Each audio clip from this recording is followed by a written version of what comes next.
हमारे लिए राष्ट्र सर्वोपरि है और राष्ट्र की जनता सर्वोपरि।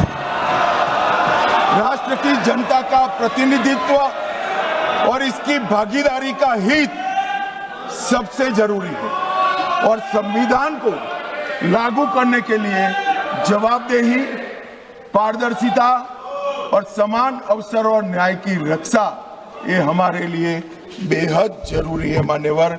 इसलिए मैं इन लोगों को कहता हूं, कांग्रेस के मित्रों को विशेष कर कि सिर्फ भाषण में नारे लगाने से इस देश का पिछड़ा वर्ग आपको हितैषी नहीं मानेगा। 1947 से लेकर 2014 तक आप ओबीसी का विरोध करते रहे। जब ओबीसी के बगैर सत्ता नहीं मिलेगी इसका परिचय आ गया, प्रधानमंत्री भारतीय जनता पार्टी ने ओबीसी बनाया, तब आप ओबीसी की माला जप रहे हो। मान्यवर, ये दिखावटी प्रेम जो है वो इस देश का पिछड़ा भी जानता है और पूरे देश की जनता भी जानती है और आज से देश की महिला भी जानेगी कि हमारा अधिकार कांग्रेस पार्टी ने छीना।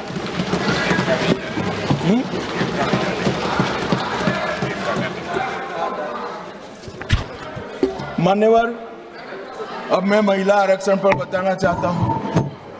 सबसे पहले 1992 में श्री नरसिम्हा राव 72 और 73 का संविधान संशोधन लेकर आए और माताओं बहनों को 33% आरक्षण पंचायत में देने का एक स्तुत्य काम नरसिम्हा राव जी ने करा। नरसिम्हा राव जी कांग्रेस के प्रधानमंत्री थे, मगर कांग्रेस ने कभी उनको स्वीकार नहीं किया कि वो हमारे प्रधानमंत्री। वहां तक मान्यवर संस्कार में किसी को जाने नहीं दिया था। इसके बाद 96 में देवगौड़ा जी प्रधानमंत्री बने और 81वां संशोधन विधेयक सितंबर 1996 में यहां पर रखा गया।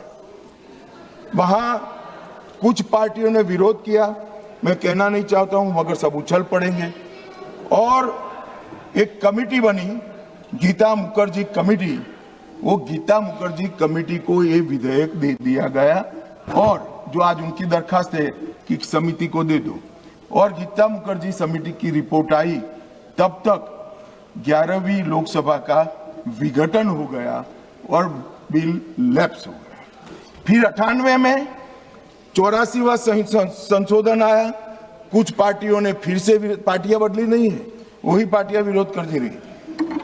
वो विरोध किया, बिल को सदन में प्रस्तुत करने की जैसी स्थिति भी नहीं रही और 12वीं लोकसभा के विघटन पर वो बिल लैप्स हो गया। मान्यवर, 99 से 2003 में 85वां संविधान संशोधन विधेयक आया, फिर से उसी पार्टियों ने विरोध किया और बिल लैप्स हो गया।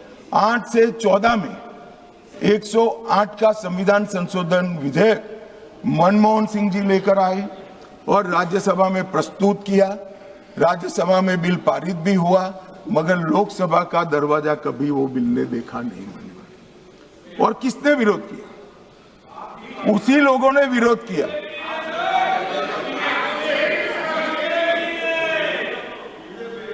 मान्यवर, मैं रिकॉर्ड क्लियर करना चाहता हूं, भले माइक के बगैर बोले हैं, बीजेपी ने इस बिल का कभी विरोध नहीं किया। ये रिकॉर्ड में क्लियर करना चाहता हूं। मान्यवर, जब ये लोकसभा में आया तब सरकार को समर्थन देने वाली पार्टियों ने इसका विरोध किया। मानो अभी कांग्रेस पार्टी कर रही तो हम नहीं समझा सकते, मगर भला लल्लन सिंह जी कैसे विरोध करेंगे?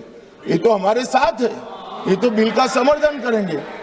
मान्यवर, कांग्रेस पार्टी के समर्थक पार्टियों ने मनमोहन सिंह सरकार का ये बिल का विरोध किया। इसका स्पष्ट अर्थ है कि सरकार के इशारे पर सरकार के हिस्सा बनी हुई पार्टियों ने लोकसभा में ये बिल को पेश नहीं। और 2023 में मोदी जी जानबूझकर 2023 में विधेयक लाए। उनको मालूम था कि 24 में चुनाव है, कितनी भी मनसा हो कांग्रेस पार्टी विरोध नहीं कर पाएगी। तो कांग्रेस पार्टी के समर्थन से सर्वानुमत से यही सदन जब नवाब बना, सबसे पहला नारी शक्ति वंदन अधिनियम पारित हो और राज्यसभा में भी होगा। तो मान्यवर, हम तो मानते थे कि अब हो गया, मगर जब इम्प्लीमेंटेशन कराने में आए तो किंतु परंतु मगर अगर ये सारी चीजें छोड़कर आज फिर से विरोध कर रहे हैं। 5वीं बार इंडिया अलायंस की पार्टियां विरोध कर रही है। मान्यवर, ये देश की महिलाएं कभी नहीं भूलें। जब ये चुनाव में जाएंगे, महिलाओं का आक्रोश उनको सामना करना पड़ेगा और रास्ता नहीं मिलेगा। मान्यवर, ये बदलाव की जरूरत क्या है? पहली लोकसभा में 22 महिला सदस्य चुनकर आए, छठी में 19 आए, 8वीं में 44 आए, 14वीं में 51 आए, 17वीं में रिकॉर्ड 78 महिला सदस्य चुनकर आए और 18वीं में 75 महिला सदस्य चुनकर आए। मान्यवर, ये आंकड़े जो है वो हमारी माताओं बहनों की राजनीति में हिस्सेदारी लेने की उत्सुकता को प्रदर्शित करते हैं। यहाँ पर महिला सांसदों ने, आपने कई बार मौका भी दिया, आज भी दिया, बहुत अच्छा प्रदर्शन किया। बिल के विषय पर बोलकर, जो विषय पर चर्चा हो इस पर बोलकर बहुत अच्छा प्रदर्शन किया है। मान्यवर, हमने लेटर एंड स्पिरिट में ये महिला आरक्षण का, विमेन लेड डेवलपमेंट का हमने अनुसरण किया है।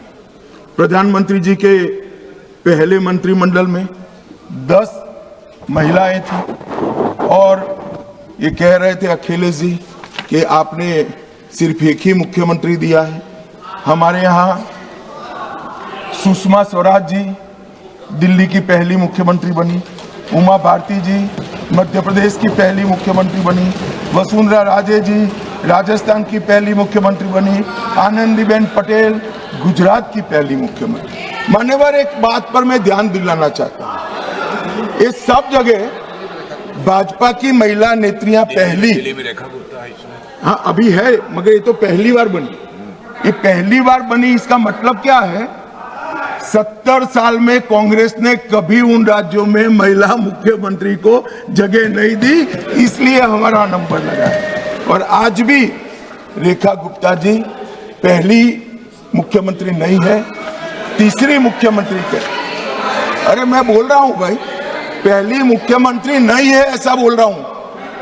अरे सुनो भाई, पहली मुख्यमंत्री नहीं है ऐसा बोल रहा हूं, तीसरी मुख्यमंत्री है। और मान्यवर, हमने इस देश की पहली आदिवासी महिला को द्रौपदी मुर्मू से महामहिम द्रौपदी मुर्मू बना दिया। मान्यवर, हमने 3 दशकों से जो बिल चर्चा में आता था और नूरा कुश्ती वाले प्यार और अभाव से रिजेक्ट हो जाता था, हम इसको लेकर आए। मगर मुझे दुख है कि पहले भी जिस बिल को जिन्होंने पारित नहीं करने दिया, वो ही आज इसका किंतु परंतु अगर मगर से विरोध करने के लिए खड़े हो गए। मान्यवर, आज 14 लाख महिलाएं अब तक जनप्रतिनिधि के रूप में देश में पंचायत में काम कर चुकी है। मान्यवर,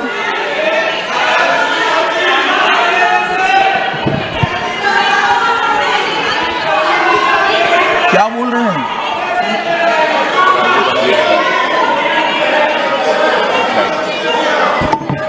अरे ज्योतिमणि जी, मार्क कट जाएंगे, नरसिम्हा राव जी लाए थे, टिकट कट जाएगी, नरसिम्हा राव का नाम बोलोगी तो। मान्यवर, इस 11 साल में सिर्फ महिला प्रतिनिधित्व की बात नहीं, इस देश की माताओं बहनों का, मातृशक्ति का, महिलाओं का जीवन सुचारू रूप से चले, इसलिए ये 11 साल में 15 करोड़ घरों में नल से पानी पहुंचा है। मान्यवर, नल से पानी पहुंचता है तो सबसे ज्यादा फायदा माताओं बहनों को। 10 करोड़ महिलाओं को उज्ज्वला दिया गया, 12 करोड़ शौचालय बनाए गए, 7 करोड़ 26 लाख सुरक्षित मातृत्व दिया गया, 52 करोड़ पीएम मुद्रा योजना की महिला साहसिक बनाई गई, 4 करोड़ में से 75% माताओं बहनों को घर देने का काम नरेंद्र मोदी जी ने। और मान्यवर, जेंडर बजटिंग में 97,000 करोड़ का बजट था, नरसिम्हा राव जी ने, निर्मला जी 5 लाख करोड़ का बजट इस देश की महिलाओं के लिए। मान्यवर, हमारे